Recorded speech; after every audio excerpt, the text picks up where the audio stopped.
Buonasera, signore e signori. Good evening, ladies and gentlemen. You're all very welcome. I'm Abigail Brundine. I'm the director here at the British School at Rome.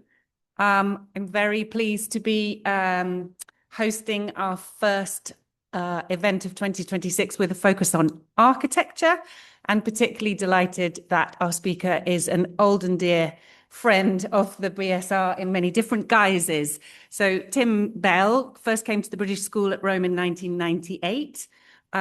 Members of my team remember him as a fresh-faced young boy discovering Rome. And obviously it was a happy encounter because he kept in touch and continued to come back and joined our Faculty of Architecture, which he has been working on valiantly up until very recently, supporting our programs in architecture at the British School at Rome. And we're very grateful to him for that.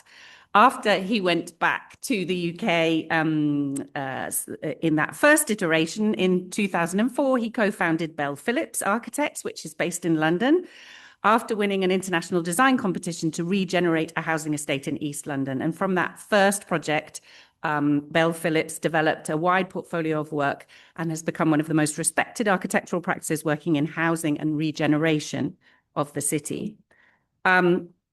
It's lovely to have Tim back here talking about his work instead of working for us pro bono to support our work.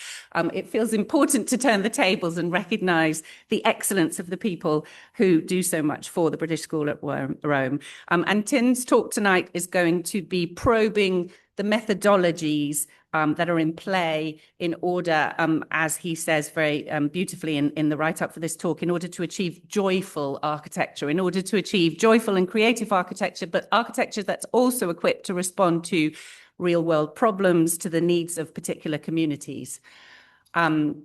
And Tim's talk is entitled Urban Regeneration in the 21st Century, From Idea to Reality. I'll just say a couple of quick words of housekeeping. We have a sizable audience online tonight. You're very welcome. Tim will stay by the microphone at all times so that you can hear him. When we have a Q&A in the room after the talk, we'll all use a microphone, even if we don't need to, so that our at-home audience can hear us. And from home, you're very welcome to put questions in the Q&A box, and we will try to get to them as well. And tonight's event will be recorded. So please join me in welcoming Tim Bell.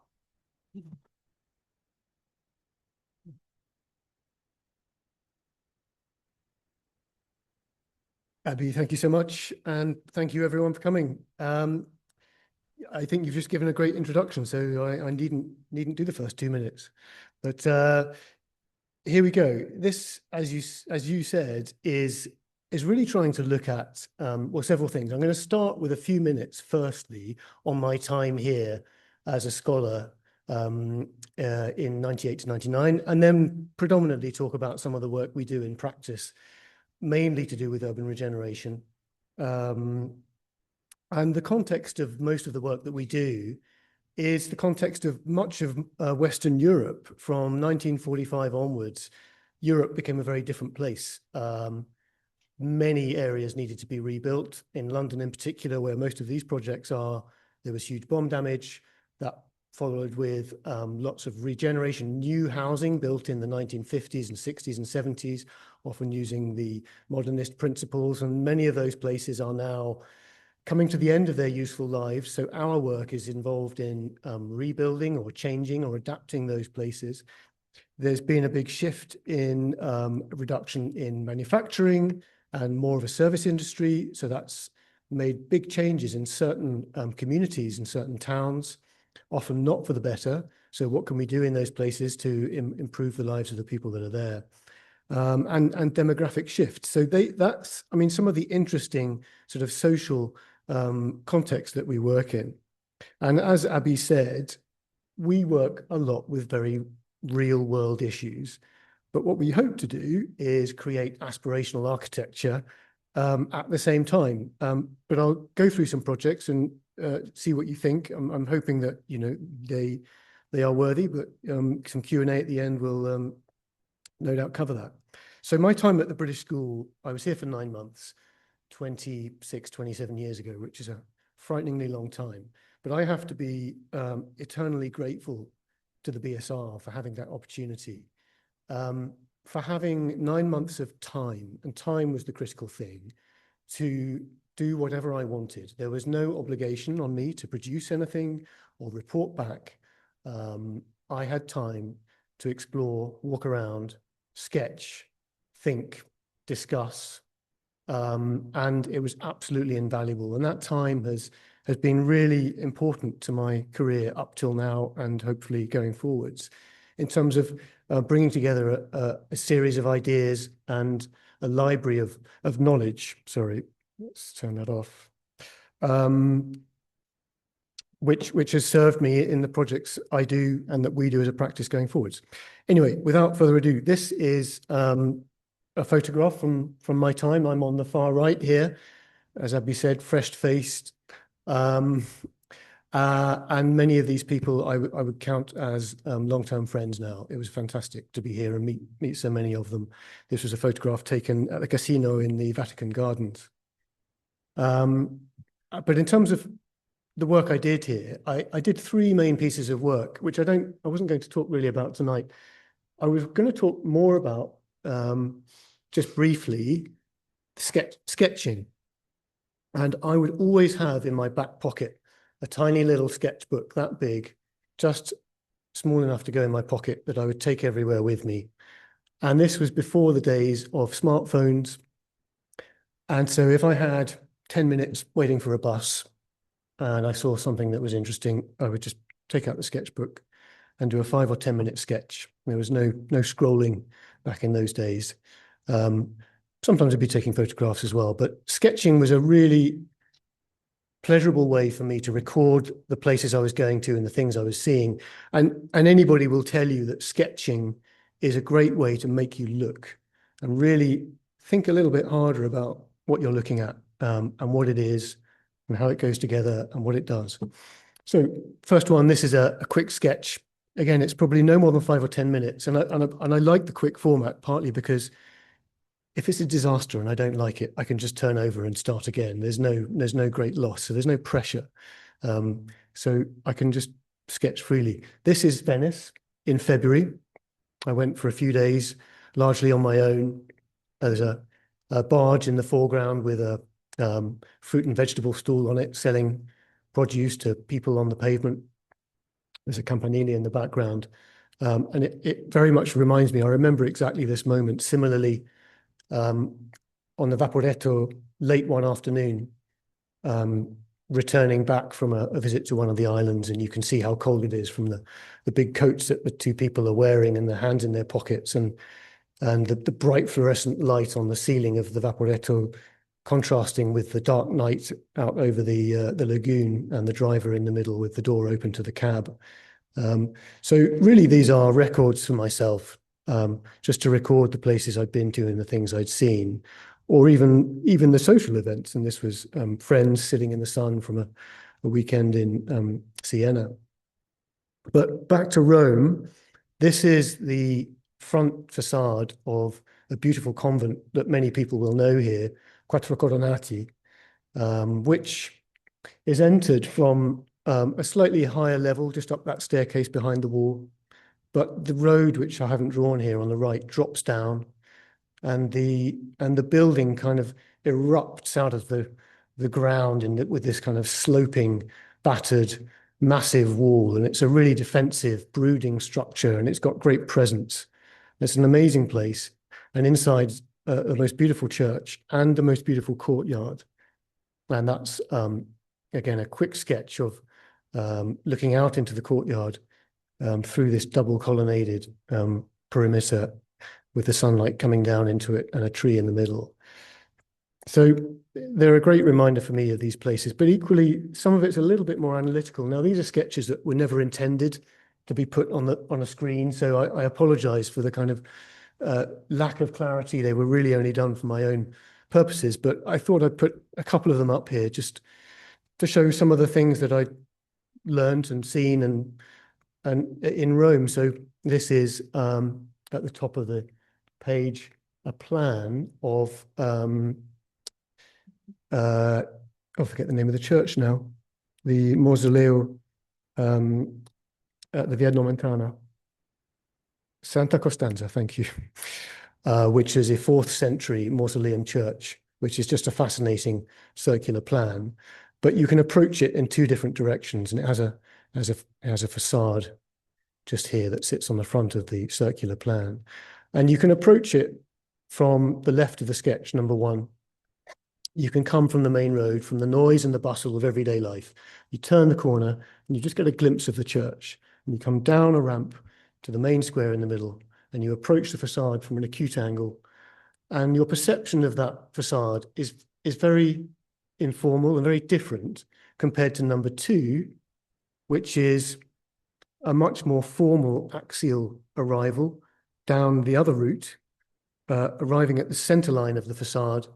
Is much more ritualistic, yet it's the same building, yet the way you approach it gives you a completely different perception. And that kind of thing is really interesting when we start to design buildings and places and we want to create a specific narrative or a specific idea. And also what's interesting here is the slope. So I mentioned that you come in and you walk down a slope to the courtyard at the entrance. And obviously Rome is built in layers. The oldest ones are at the lowest levels. So when you come from modern day level, you come down into that courtyard, which gives it a sense of seclusion and intimacy, which also gives it a sense of gravitas to that sense of place. So these are some scribbled notes that just remind me of those things, and it's been useful to look back at these now and again. This is Farfa, which is an abbey in Umbria, just north of Rome. This is some of the houses in the village adjacent. But this is a sketch of one of the courtyards, looking into the corner of the monastery courtyard with quite a high wall. But beyond that wall, you can see the horizon of the hills beyond. And that gives a sense of something happening beyond the monastery. It gives a sense of something more. You're not so enclosed, you're not so claustrophobic.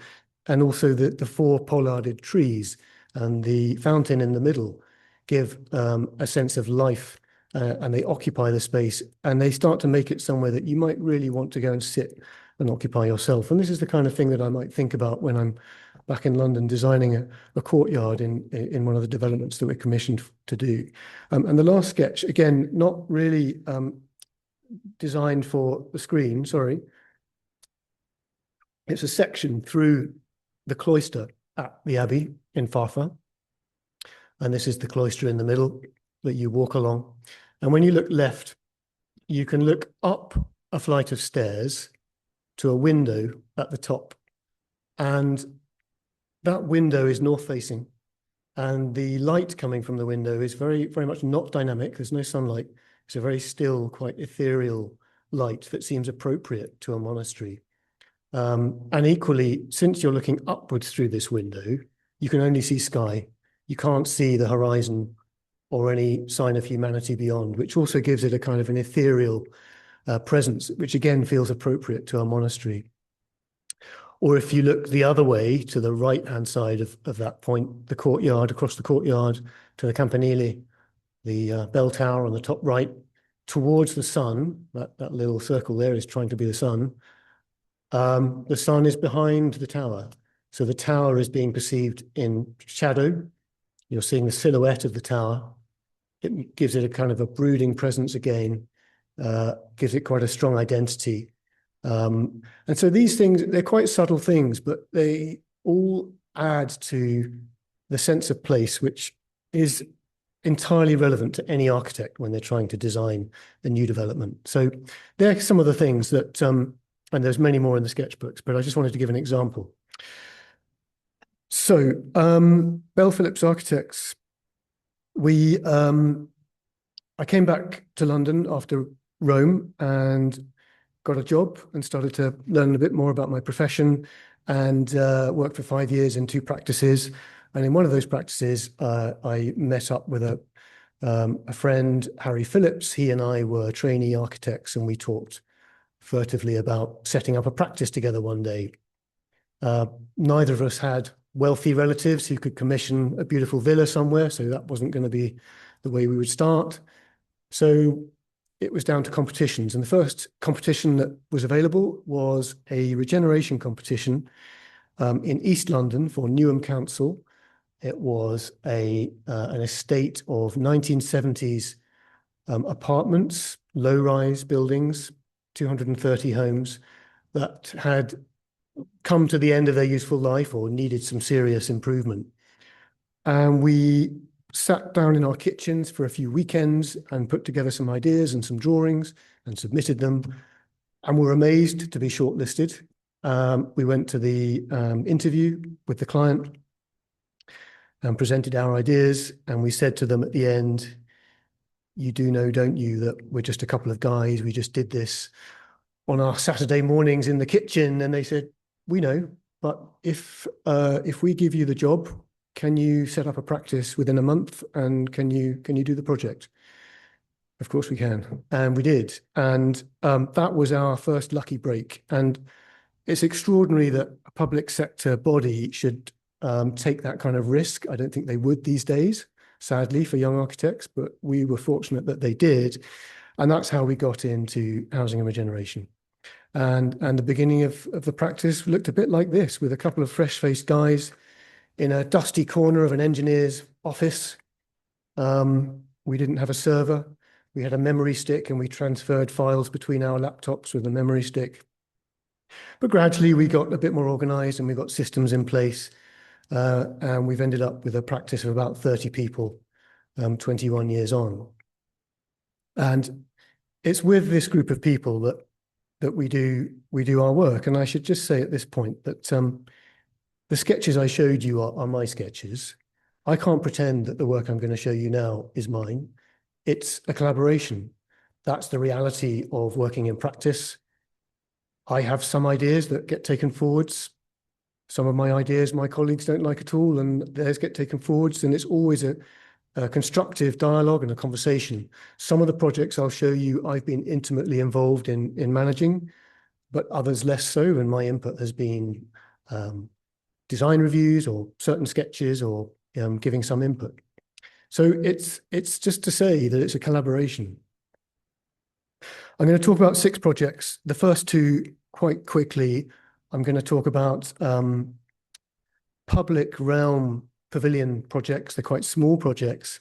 They're part of central London regeneration schemes, which are being brought forwards by private sector developers. And then the following 4 projects I'll spend a little bit more time on, and they are housing projects. But the first one here is Gasholder Park at King's Cross. The developer is Related Argent. It's another competition that we won. It was to think about how we could reuse one of these gas holder guide frames. This historic image shows King's Cross in bygone days. King's Cross was, of course, and still is, a major transport hub. This plan of London shows King's Cross at the bottom here. At the top, that railway station is actually the goods depot, which is now Central St. Martin's. Bottom, what's not shown here is St. Pancras Station, because it wasn't quite built then. But what we're seeing in red, in just the first circle in red, is one of the gas holder guide frames that we reused to create the public space, which was then repositioned further up the canal. So strangely, this is a project where we dismantled a grade 2 listed structure. It was driven to Yorkshire to a workshop where it was stripped down and strengthened, brought back to London and re-erected in this new position on the canal. And interestingly, you can see all of the spaghetti of railway lines that covered King's Cross and St. Pancras at that time, when basically this was the arrival point for all of the coal from the north of London, from the north of England, sorry, and many other elements of produce. Then we didn't need coal anymore. So much comes by road now, or air. And, all of these railway lines were no longer needed. And that's what provoked the dilapidation initially in the King's Cross area in the late 20th century, and then provoked this extraordinary regeneration, which has been master planned actually by our dear council member Bob Allies and colleagues. But we had just one part in this, and it was this new public space around the gas holder. So this is the original listed guide frame structure being taken down very carefully. These columns are made of cast iron, which is very brittle. You couldn't just bring them to the ground, they would snap. So they had to be cradled in these concrete frames. And then it was re-erected in its new position. And our proposal, we won a competition with a completely different idea. And the client said, great, you've won, but sorry, actually, we'd like you to rethink and do a slightly different design. There's various constraints here. We want the middle of the space to be completely open to the public for events such as outdoor yoga or markets. You can't build higher than about 3.5 meters because we don't want to disrupt the silhouette of the listed structure. And you can't dig down because the London Underground is at shallow depth just beneath the site. So go away and have another think and see what you come up with. And this is what we came up with. So it's a kind of razor thin, polished stainless steel canopy on polished stainless steel columns. It's almost a piece of sculpture more than it's a piece of architecture. But it loosely defines a new public space, which is quite intriguing. It's almost kaleidoscopic when you walk around it. It mixes up the reflection together with the views out through between the polished columns. And some people here may have been there, but it's quite an intriguing place, which we hope is going to become part of the much loved new public realm in the King's Cross Master Plan.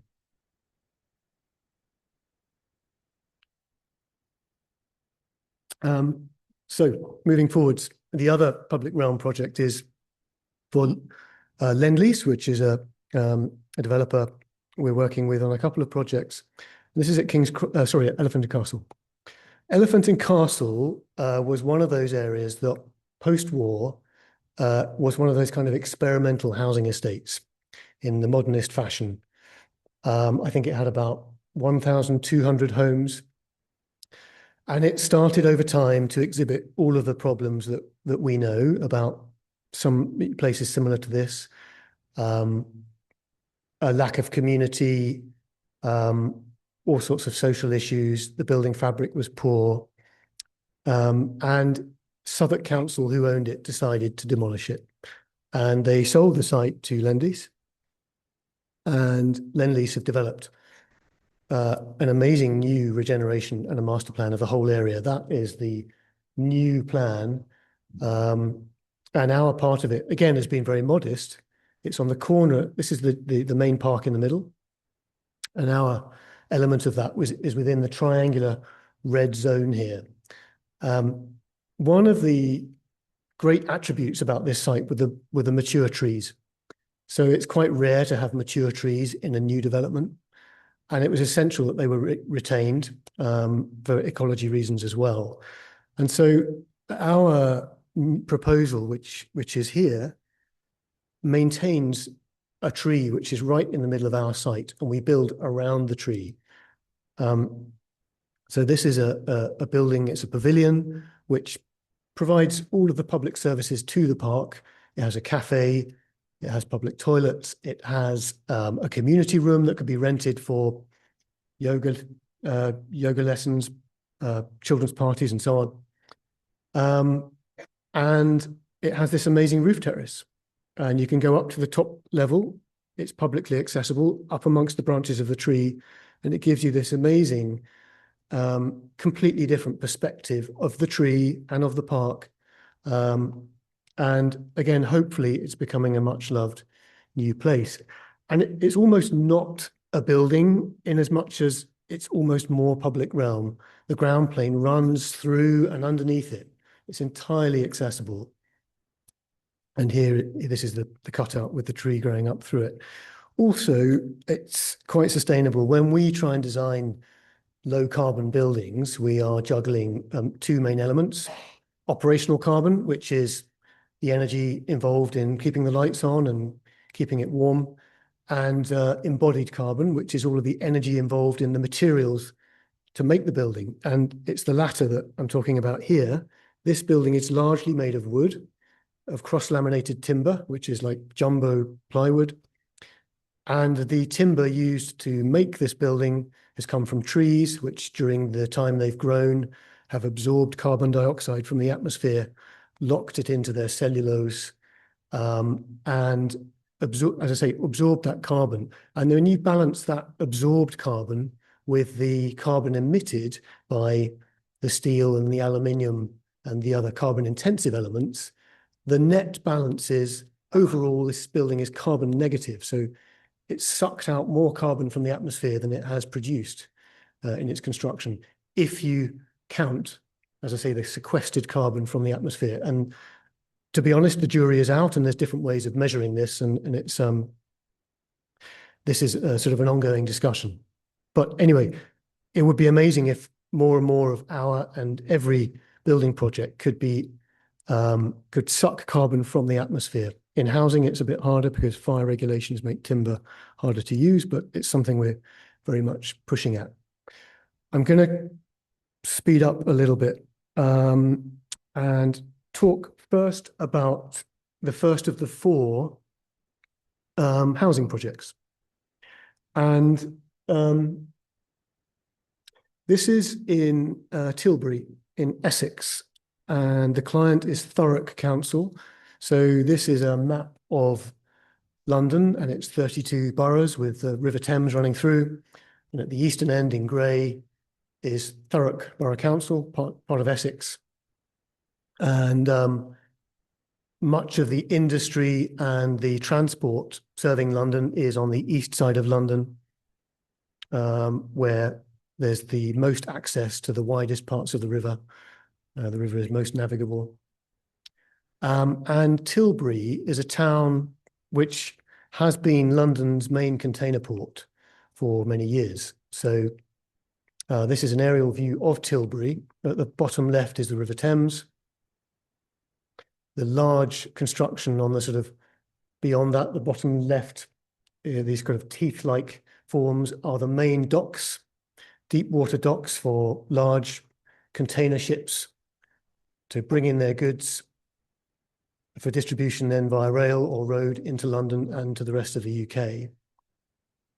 And the upper top right part of the view is, of course, the town, which services the docks.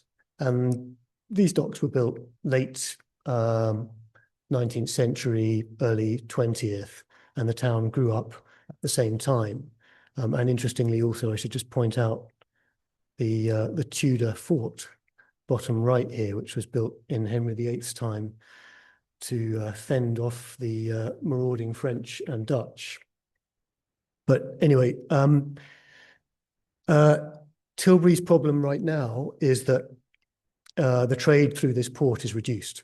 And there's been a new deep water port built in Corringham several miles to the east, which is big enough for the really huge ships that now deal with so much of global freight.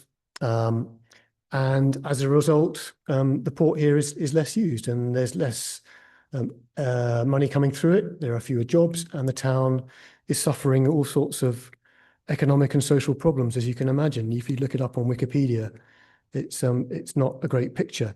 Now, ideally, developers would be coming to places like this to build new homes. There's a desperate need for new homes.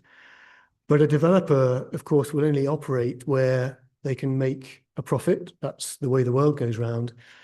Here, the cost of construction is probably the same as the value of completed apartments. You know, the amount you sell them for is roughly the amount that you build them for. There's no profit margin. So developers don't come.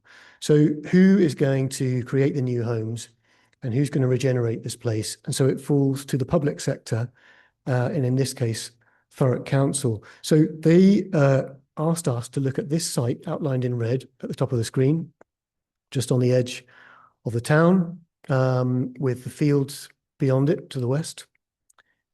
The other interesting thing about Tilbury is there is a passenger terminal, which isn't very well used, but it is where in 1948 the Windrush arrived from the West Indies with the first wave of immigrants coming to help rebuild Britain after the war. So it's quite an interesting historic connection there. When we design a new development, we want to make sure that the place that we design isn't neutral. We want to make sure it couldn't be anywhere else in the country or in the world. We want our developments to have a really strong sense of identity, as if they already belong to the community in which we build them. So the question is, what is it that in each site that we look at, what is special and identifiable and gives this town and this place a strong identity? And in this case, the cranes on the port edge are huge and very visible from our site and from all around. And they are the whole reason that Pilbury exists. So it seems relevant that we should try and reference those in the design of our new development. This is the site from ground level. It was a brownfield site. There was a school here, which has been rebuilt nearby. So this then became vacant. But coming back to the cranes, how can we reference those cranes from the site? And the site is so flat. This is the Thames floodplain. And from the site, you can see across the edge of the field and across the low-rise houses, you can see those cranes from the site. So we thought that was a great starting point. Equally, wouldn't it be great if we could connect the park through our site to the fields to make that green connection for residents? And what should be the basic urban structure of this site? How do we even start to set out a structure of streets? And we thought we should take the early 20th century grid of streets in black from the town centre and project them up into the site as a starting point. And then looking at the site in more detail in diagrammatic form, how do we develop it a bit further? So on the left-hand side, the first diagram looks at available building areas in grey with the streets in white and the streets running north-south, which means that any houses on those streets look east and west, which means that everybody with a back garden gets sunlight in their garden, either in the morning or in the afternoon. Nobody has a north-facing garden. The second diagram, let's create slightly different values and identity to these streets. So there's some wider 18-metre streets. There's a narrower 11-metre mews in the middle. Let's try and create a diagonal connection that connects the park and the fields. Let's create that diagonal connection that is an axial view to the cranes. And that, we're suggesting, should be a linear park that any of the streets and any of the residents can use. And let's also try and use that to solve a civil engineering problem. Being Thames floodplain, the water table is very high. The ground conditions are quite marshy. In times of high rainfall, there's a risk of surface water flooding. And we need, in any development, to make sure that if there's high rainfall, it doesn't flood the site and it doesn't overcharge the local authority drainage system. So we're always obliged to find ways of retaining floodwater on site and gradually letting it dissipate into the drainage system. Usually you would do that by expensively digging great big holes in the ground and building crates underground that would store this stormwater. But instead we decided we would try and do more with our civil engineering budget and create some public benefit. So this is the overall master plan. This is the linear park. And rather than burying great big crates under the ground, we thought we would create a series of swales and ponds throughout this linear park that would fill up in the event of high rainfall temporarily, but for the majority of the year creates this amazing linear park and public amenity for residents at the same time as having spent that money on the civil engineering solution. So it's a case of trying to do a lot with a little. The budgets for these developments are, as you can imagine, quite modest, but can we find ways to do something positive with some quite functional requirements?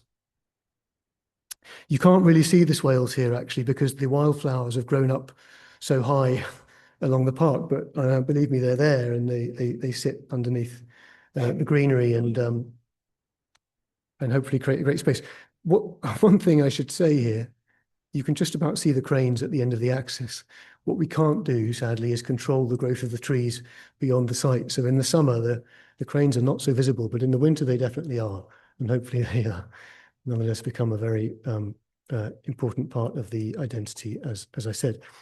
Another thing about economics is that it's important to make this even financially achievable. We can't design lots of different house types.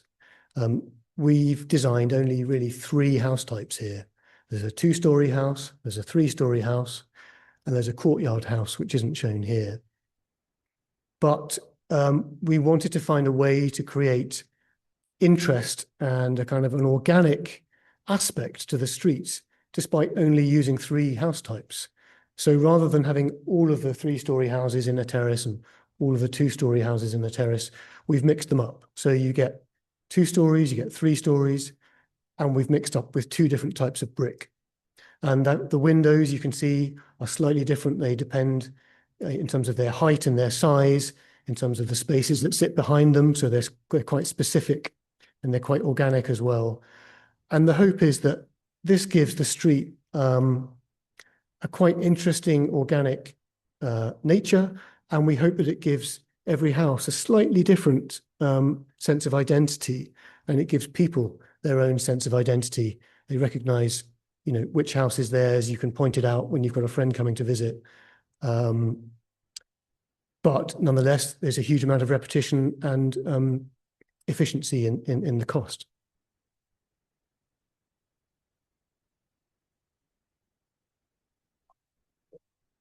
So, and the final slide on this project just looks a bit more closely at the windows. So we would love to design with expensive, thin-framed windows that have the largest amount of glass and the best amount of daylight.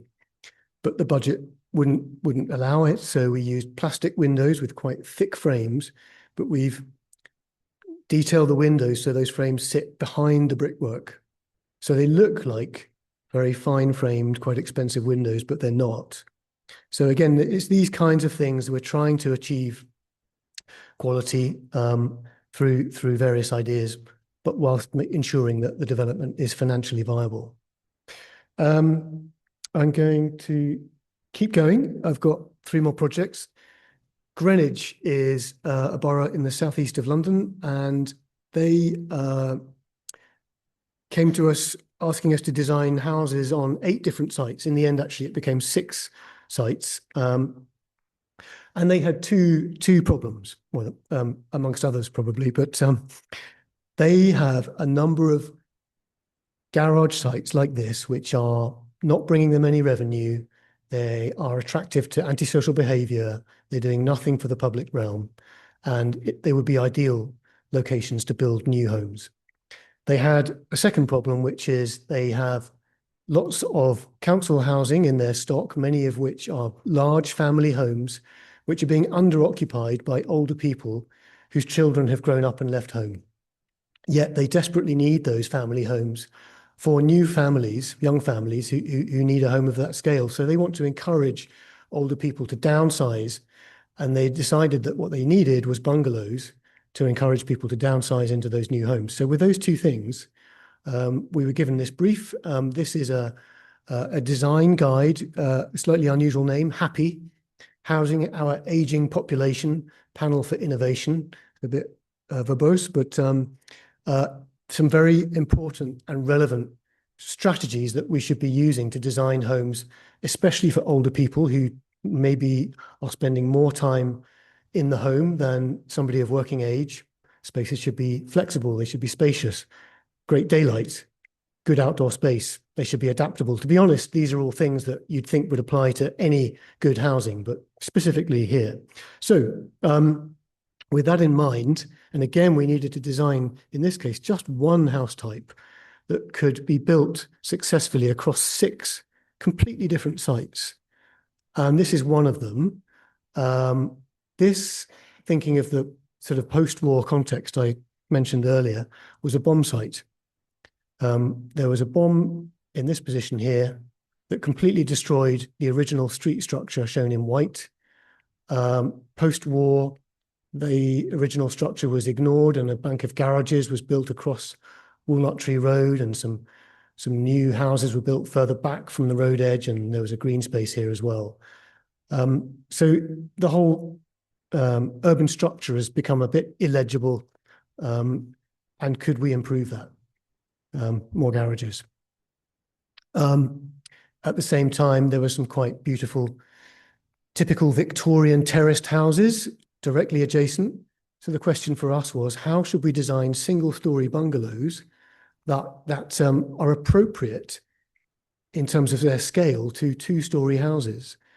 So the design we worked through in sketch form was this. These are 3 houses. They may look like two-story houses, but they're not, they're bungalows. They have got a big pop-up dormer on their front elevation that is roughly the height of the eaves level of the Victorian terraced houses beyond. So they start to sit quite well with the scale of that context. The ground floor dining space inside each home is quite close to the pavement edge. There's a risk that people would not have much privacy. So we've created quite a small window at ground floor, big enough to give people a glimpse of what's happening outside, to give them a visual connection with the community beyond. But all of the daylight comes in through the clerestory window at high level down into this double height space. So you get the privacy, but you also get the daylight. And that's hopefully a bit clearer when I look at the section here. So you can see the street side on the right and the garden side on the left. This is a section through the dining, kitchen, living space, and that double height space in the front with the clerestory window. All of the daylight pours in from high level. The window at ground level, at eye level, is, as I say, quite modest. We're also thinking about a changing climate. Summers are getting hotter. How do we make sure homes stay cool without the need for air conditioning? And you can open that clerestory window at high level and open the window at the back garden and get cross ventilation all the way through, even at night, securely, because the window's at high level. There's no security risk. And that window is also shaded by the overhanging structure from high angles of sun in the summer, but allows shallow angles of sun into the window in the winter when you want the sun. And in the plan below, you can see that section's taken through here, dining, kitchen, living, but a resident could swap those spaces. They could use the dining and the living interchangeably, depending on which space they wanted at the front versus the back. We need to design buildings where residents are in control with their space. We shouldn't pretend that we know how people want to live. And there's 2 bedrooms, the main bedroom at the rear, bathroom in the middle, and a secondary bedroom, which is really important for any number of uses. It's a workroom, it's a home office, it's a bedroom for a grandchild coming to stay, or it's a bedroom for a live-in carer, if ever that was necessary later in life. So these homes are completely adaptable and designed and flexible for life. And inside, this is what they look like. So that's a view through the kitchen to the front room, the dining space in this case, and the clerestory window above. And you can see the amount of daylight that comes through it and the modest window at ground level next to the front door. And it's been really interesting to talk to residents who've moved into this, and many have said they've never experienced a home which is so full of light and has such a generosity of space. And this is what they look like on the outside. We used 2 different bricks depending on where the site was. I say they were built in 6 different places. So where the context is pale yellow brick, we built in pale yellow brick. Here again, just tucked behind the old pub. And where the context was red brick, we built in red brick. And these were also all built in timber. So you wouldn't know it, but the internal structure of these homes are panels of timber frame, which were built in a factory, brought to site on a truck, erected very quickly, and then the brickwork and the copper roofing was applied later at the same time as all of the internal finishes were being applied. So a very efficient and quite quick construction method, which also reduced any noise and impact on the surrounding residents, because all of these sites are directly adjacent to existing residents. So we need to try and find ways of reducing any negative impact on them when we build new homes adjacent. And some happy residents.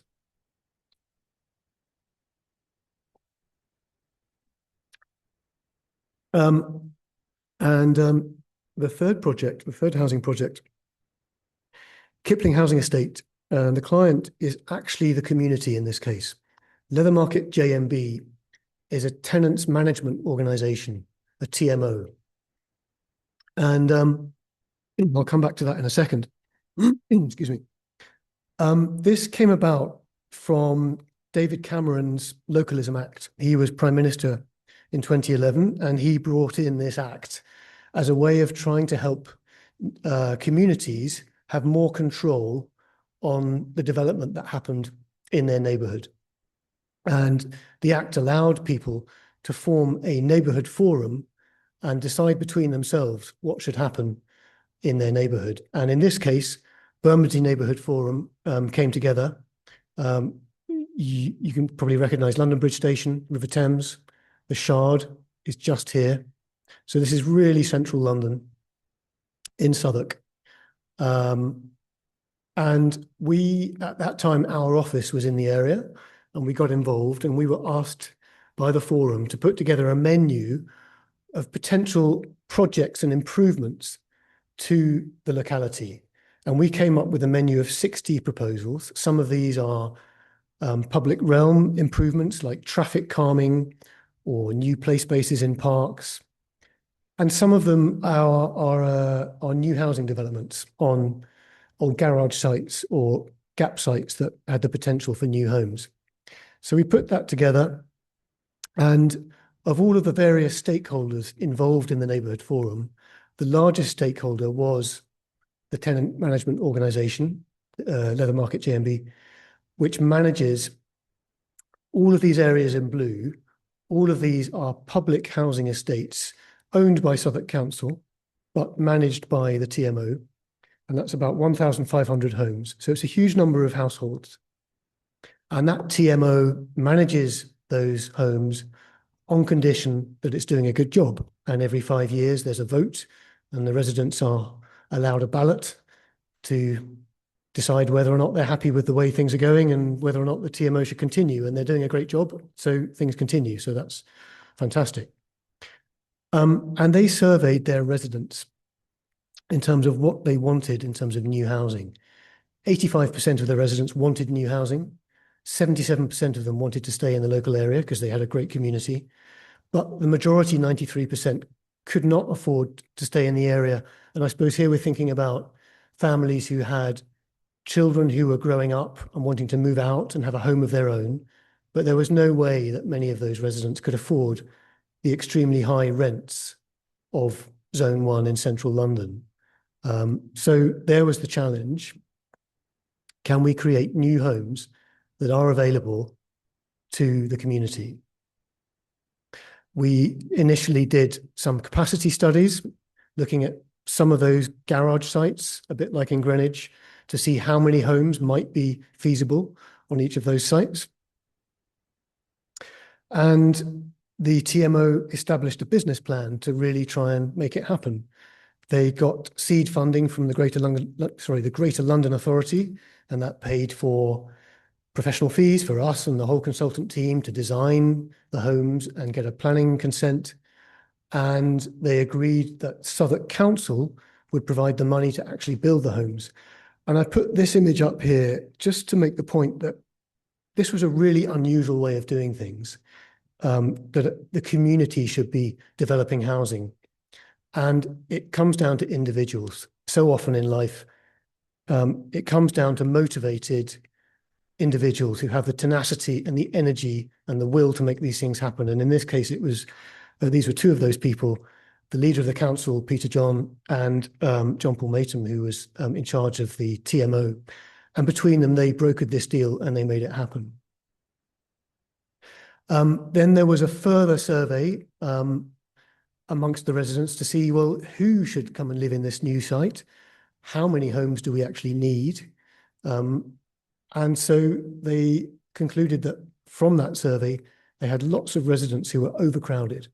They were families living in tiny flats that were too small for them.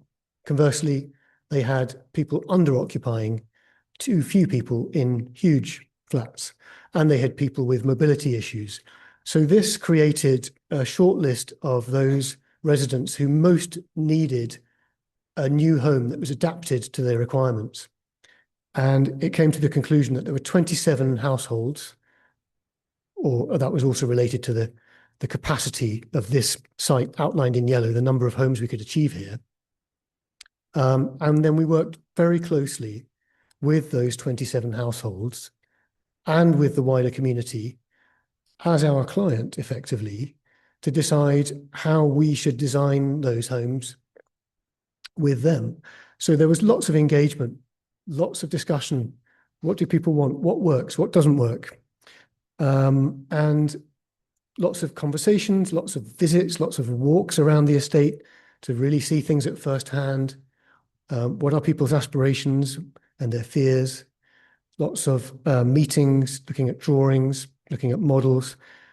And I should say that also this process was quite interesting and a surprise to us, in as much as the 27 households, they didn't really know each other at the beginning of this process.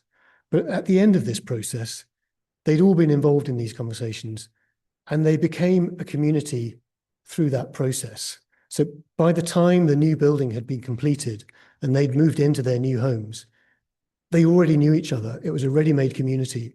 It was a really interesting process in that respect. And some of the work that we would have done with them was a bit like this, looking at options for the site. This is 8 different ways of trying to put 27 homes on that site. Should it be a linear 4-story block like these? Should it be a slender tower of 20 stories? Slightly ridiculous, but let's draw it and have the conversation. Should it be a tower of half that height, but double the width? Or some kind of combination of those? And in the end, we came up with these last 2 as the most likely options that people felt were most suited to the context. And really it came down to, in fact, the penultimate one here, 2 main buildings with a low block between them that allowed residents, existing residents at the back, to have a view out between the blocks towards the park beyond, and to get daylight through that gap down into their garden. That was part of the thinking. And you can see that in the model here. So the proposed building is in timber. The existing buildings are in grey card. So again, we work a lot with sketch models that we can quite easily take a scalpel to and cut bits off or glue bits back on and use that as a conversation piece as we work with residents. It's a really good way for everyone to understand the process and input their ideas. And this is the finished building. Now, again, residents were keen that this building shouldn't be completely different to what was there before. They wanted the new building and their new homes to feel like part of the existing community. So they asked that the brick that we should use should try and match the existing 1960s estate. And this is a view from that lower section between the 2 buildings, which is a communal terrace for all of the new residents to use. Any of them can access it, and it looks out onto this amazing existing park and creates a great streetscape, lots of activity, lots of a great entrance and brick detailing. And the top floor apartments are really quite beautiful, with high floor to ceiling heights and a pretty great view to the Shard and London beyond. And this is public housing. This is great. And this is the opening ceremony, with the residents assembled on the rooftop terrace. And it's at times like this that it's a really useful reminder to us working in this sector why we do what we do. I can sit at my desk every day dealing with any number of things, sometimes losing sight of the end goal. But actually, when I come to something like this, or I sit down with residents and we work through a consultation event and really hear their stories and their needs, or a new home is given to them, it's a really useful reminder, as I say, of why we do what we do. I can't pretend that we're the only party in this. We are one element of the process here. The client, the TMO, the planning authority, the politicians, the engineers, the funders. There's so many people involved in something like this, and everybody has a part to play.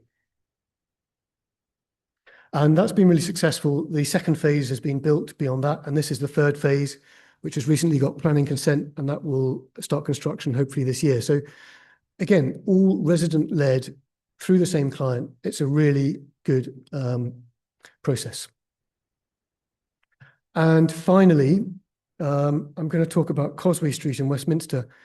This also has a social focus, but in a slightly different way. The council here is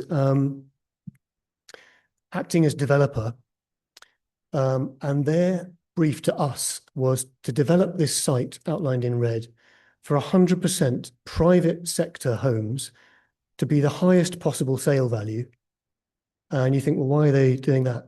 The reason is they're using this site, again, in zone 1, a high value site, very desirable, close to Marylebone. They're using it as a way to generate income to cross-subsidize new affordable housing elsewhere in the borough. So that's quite an interesting way that councils are using their assets, i.e. land, to their benefit, and they're thinking about a business plan in this interesting way. So there's the site.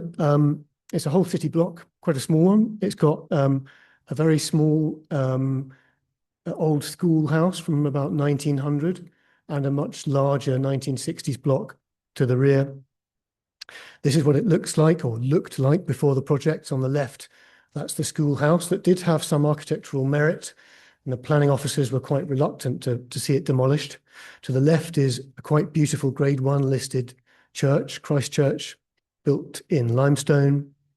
And on the right is another view of the back of the site. That's the 1960s school building sitting opposite. Some very typical Victorian red brick tenement buildings on the other side of the road. But I think and I'll come back to this in a minute, the Christ Church was really the instigator in terms of our ideas as to what the architectural language of the new building should actually be. And the dome, the circular columns, the arched windows, and the pale limestone all contributed to an idea we had about trying to crystallize this into a sort of curved geometry in the new building. And I'll come to that in a moment. But initially, it was a case of us going through a process with the client, with the planning officers, as to how we might build on this site. If we have to keep that school building, how many homes can we achieve? 33 in this option. And we try and look as objectively as possible at the pros and cons of each option. Or should it be slightly different, or different again? Or in option 4, do we demolish it and build a completely new building? And the planning officers accepted that only on the basis that the new building should be architecturally of quality. But that is also what our client at Westminster wanted. They wanted a building, and I'm not sure if iconic is the word they used, I can't recall, but they wanted a building that was special enough architecturally to command the maximum sales values, to create the maximum profit, to improve their public housing program, as I said. So quickly looking at the final few slides as to how we designed that. This is the existing site with the red brick school building in the corner and the square 1960s school. Very typical of quite odd 1960s urban planning. It doesn't sit within the geometry of the existing street structure. It sits back from the street with a kind of undefined series of triangular spaces around it that aren't really useful for anything. So we demolished everything and started again, and we put back 3 buildings which were aligned to the streets They talk to the urban grain and the urban structure that is there. They're much more suited. So really, we're trying to do two things. We're trying to create a building that, through these next few slides, which is appropriate to its context, like it's meant to be there, like it's taking the identity of the place and hopefully strengthening it, but at the same time, trying to do something slightly different and new. So that's the structure. Then what's it made of? And we used 3 different bricks appropriate to the immediate context. So block A, we used a very pale brick so that it related to the limestone of Christchurch to the south. We used a yellow brick for block B, which related to some of the yellow brick directly opposite on Causeway Street. And we used a red brick on block C, which related to the red brick tenement buildings on Shroton Street. So the idea is that we're sort of repairing these streets and they suddenly become 2-sided streets that start to relate one side to the other. And then from that point, as well as the materiality, let's think about the rhythm of the facades. So on block A is quite a wide rhythm that's derived from the very wide rhythm of the bays on the church. Block B is a kind of medium scale rhythm, and block C is a very fine rhythm that relates to these narrow windows on the tenement buildings opposite. And then we start to bring in that new element of the curve, which, as I say, is an idea derived from some of the geometries of the beautiful church. And we had this idea of a kind of concaved, scalloped architecture that we ran around the building at the varying scales, as mentioned on the previous slide. And we looked at the corners. So there's some quite beautiful corners on existing buildings here, and the pub on the corner there. So we start to sculpt the corners of the building.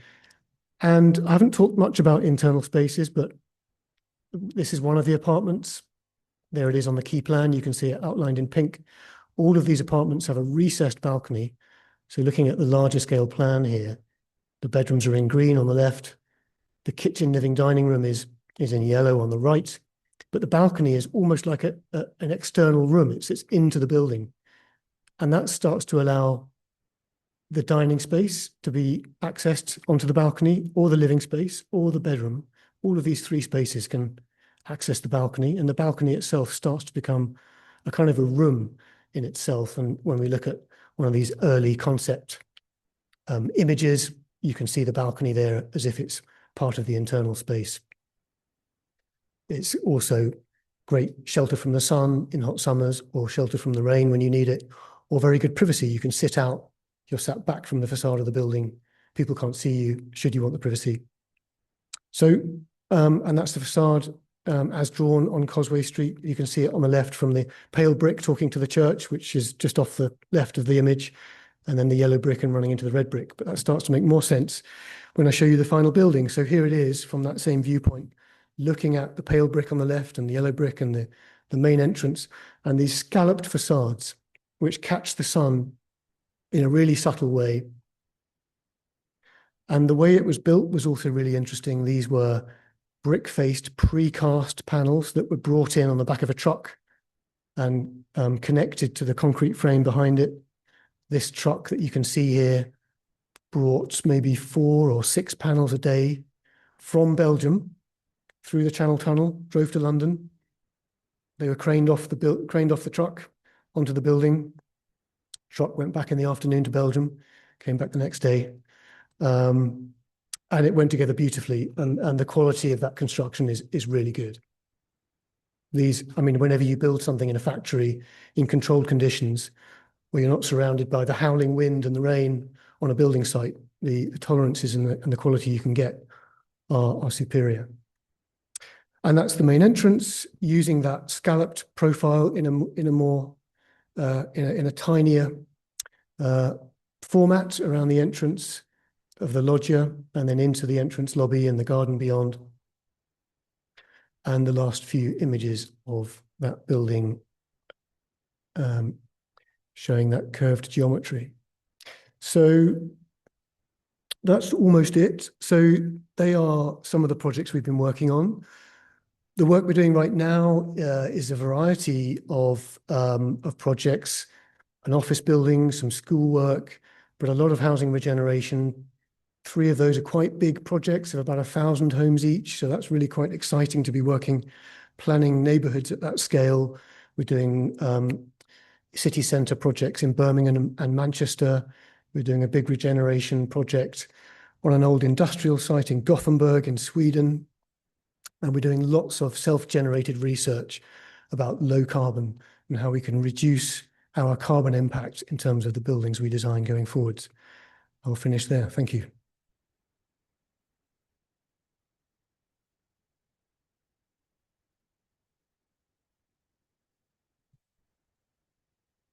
Thank you so much, Tim. That was a really insightful, subtle, sort of detailed, you gave us such a good understanding of all the elements that need to be brought into play in thinking about these buildings and how they were occupied. It was really fascinating. It was so sensitive, but I was also really interested in how you started with your drawings of Rome and ended in, you know, housing projects in different contexts in England, and how there is a connection which might not immediately spring to mind, but seems so clear in your own sort of professional trajectory. That was fascinating. Thank you. So we have some time for questions.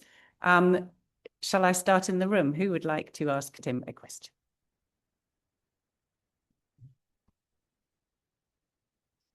Thank you. I have to confess that I was involved with the Thamesmead development, which was adjacent to one of your. Yes. Yes. And I was wondering how much you learned from the mistakes, really. But I'm not throwing anything at people that designed Thamesmead, because you know, it was very new, it was very big. It was used as the set for Clockwork Orange. It was.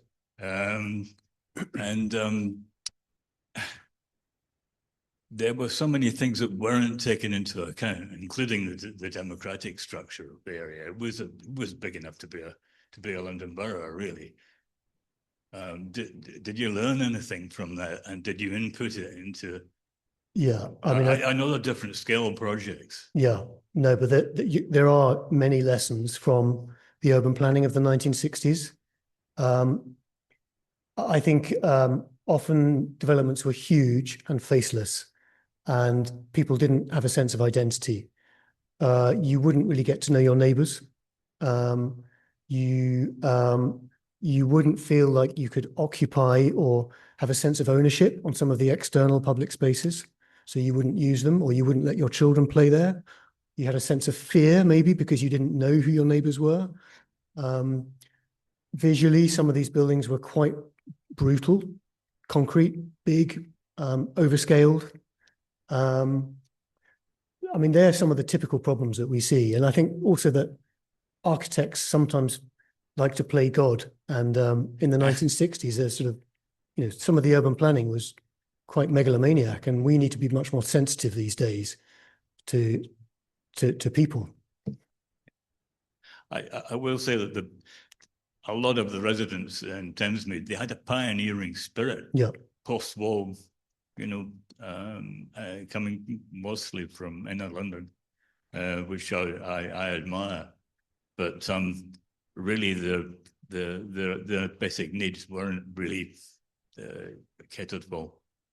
No, I think these days there's much more focus on the people, and whenever we or any residential architect designs a housing development, there's lots of engagement with the local community to make sure that people are involved. Now, sometimes that doesn't go well and it's paying lip service to the process, but other times it really is genuine, and hopefully you could see that some of our projects here had a really good community engagement that's been very successful.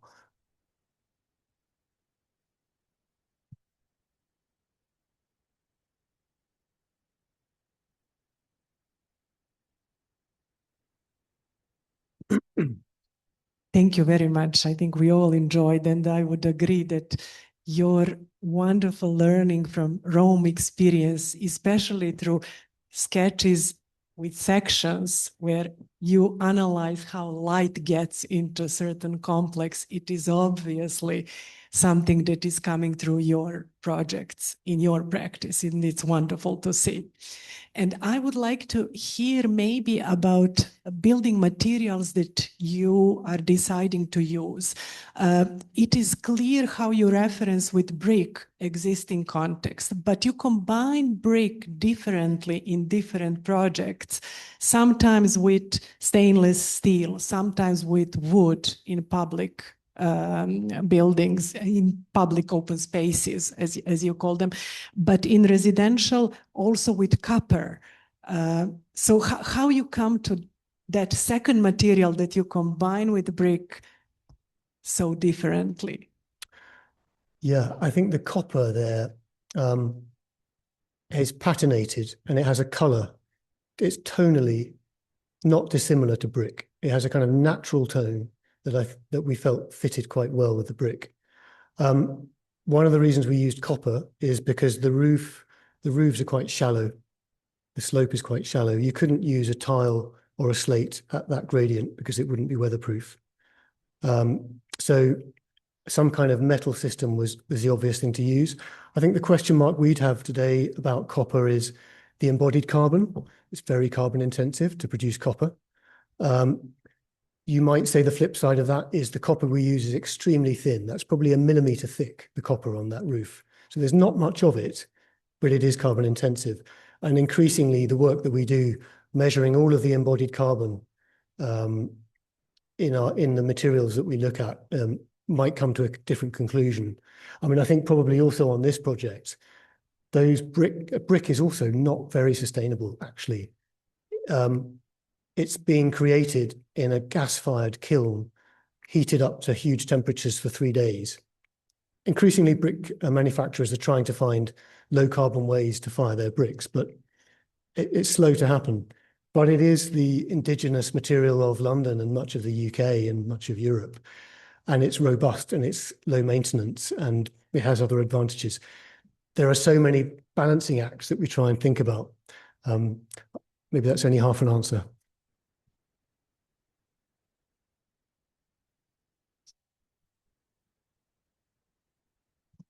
I remember a really fascinating conversation about concrete, actually, when we were thinking about ancient Roman building materials. But I was going to ask, in relation to that, striving for reducing the carbon and thinking about the carbon load of the different materials you wrote, how much is that your emphasis and how much are you in tune with your clients in kind of putting that in front and center in a project? How much are you having to insist on that as part of the discussion, or how much is that also a collaboration? I'm just interested in the direction of travel in relation to kind of green building and how it's working. In terms of embodied carbon, there's no planning legislation in the UK that controls that.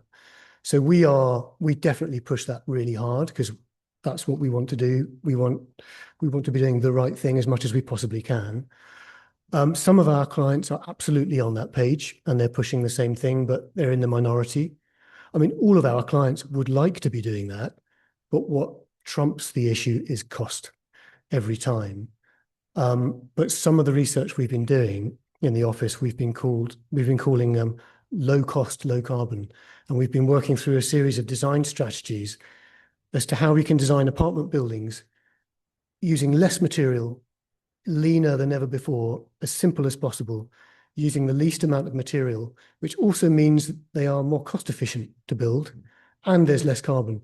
And when we can come to a developer client with that kind of message, and it starts to attack the cost problem, which is clearly their number one problem, and the carbon problem, that's when we start to see some progress. And so that's some research that we want to keep moving forwards.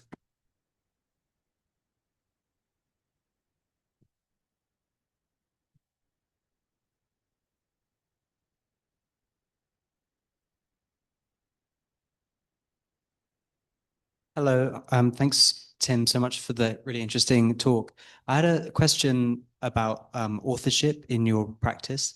I noticed in the drawings that you made while you were on your residence here at the British School, you weren't sort of focusing on kind of, I don't know, famous Palladian villas or cloisters, by Michelangelo or something, you were kind of more interested in ancient monasteries or ancient kind of mausoleums, and these perhaps more authorially like ambiguous or unauthored spaces. And also maybe there's an analogy with your practice as well, because you talked about maybe kind of modestly, but also how it's not just you making these buildings, there's more of a sort of team approach and involving the community as well. So yeah, I just thought maybe you could expand on that a little. Yeah, I think you have to sort of work out who you are as a person in life and follow your follow that in your career. And I think I'm probably someone that's quite practical. I like building things more than academia, probably. So I might lean less in the direction of Palladio and the sort of academic approach, albeit I find that fascinating. And so I think that's probably, and also the experiential thing is, I think, critical. And that's, again, the way I perceive spaces, and that narrative and how you feel in a space, or how you want a new occupant of your building to feel in a space, more than the sort of academic reference. So I think that's just the way I've developed as an architect, and the focus that I have as an individual. But what's interesting, as you alluded to, is I work in a practice with numerous other people, and they have completely different viewpoints on what a design should be and what the best idea should be. And that's what makes the conversation always interesting.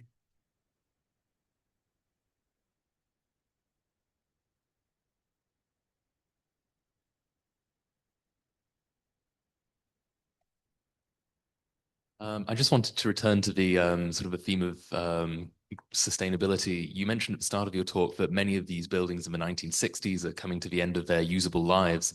And I was just wondering, what do you envisage the usable lives of your work being? How long do you think they'll last? In an ideal world.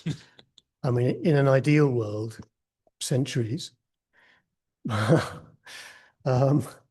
But no, seriously, they should be, because it makes no sense. I mean, I can't remember the typical lifespan of an office building in the UK. It's something like 38 years or something extraordinary. It's madness to be rebuilding at such close intervals. It's hard, though. The world moves ever faster. The needs and changes, the needs of people and cities change ever faster. I hope that building is what people and humans will need in that part of London for centuries, but who knows what the future has to hold. But we certainly build them. I mean, we have to build in terms of insurance to a life cycle and a lifespan of 60 years. That's the kind of insurance standard. But any of our clients would want their buildings to stand for much longer than that.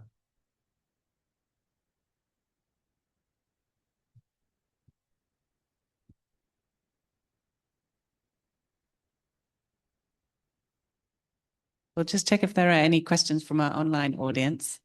But while we are, Tim, I actually wanted to jump in again. I was noticing, particularly in the sort of housing projects for councils, etc., that the English stamp of what a house requires to be. It's a house, first of all. That's really interesting, and it needs a piece of land.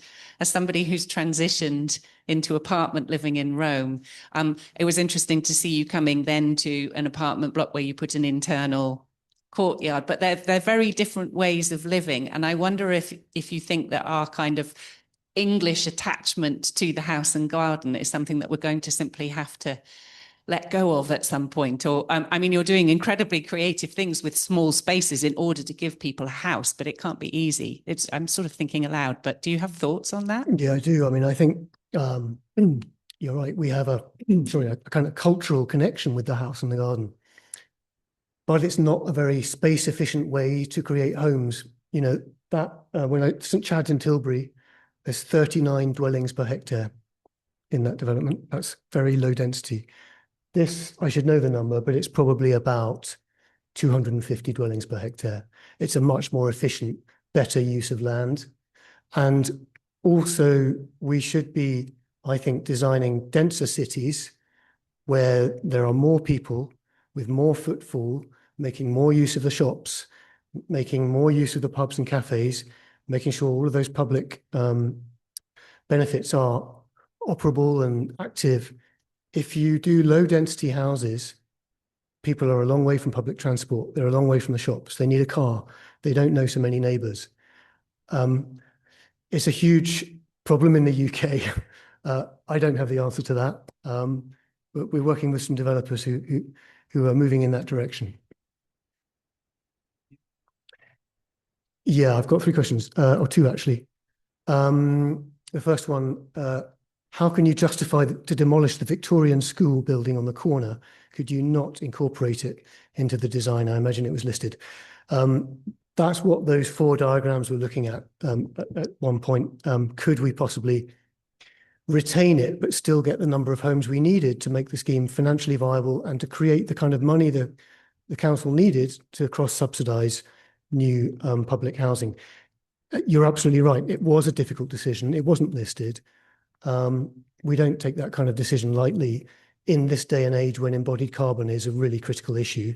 Ideally, we would keep existing buildings and we would adapt them. In that case, the pendulum swung just into the other direction, but we looked at it in objective terms. Please tell us about sourcing building sections in Belgium rather than in the UK. Only economics. Sorry, I'm not quite clear on that. Oh, in terms of the product coming from Belgium. Yeah, I think it was. I wasn't close enough to that particular decision. And you're right. I mean, I thought somebody might raise that question. It's not very sustainable to be driving a truck 25 times from Belgium to London and back. There are UK manufacturers of precast brick-clad panelised systems, but I think the main contractor in this case found that that was the economically beneficial option. That is the free market economy that we live in. But it's certainly something we would try and lean on next time to try and reduce the carbon impact. Okay. I think that's it. Thank you so much, Tim. That was a really excellent evening. I hugely enjoyed your paper. I'm sure we all did. And please do join us upstairs in the foyer for a drink and some more conversations. So thank you, Tim.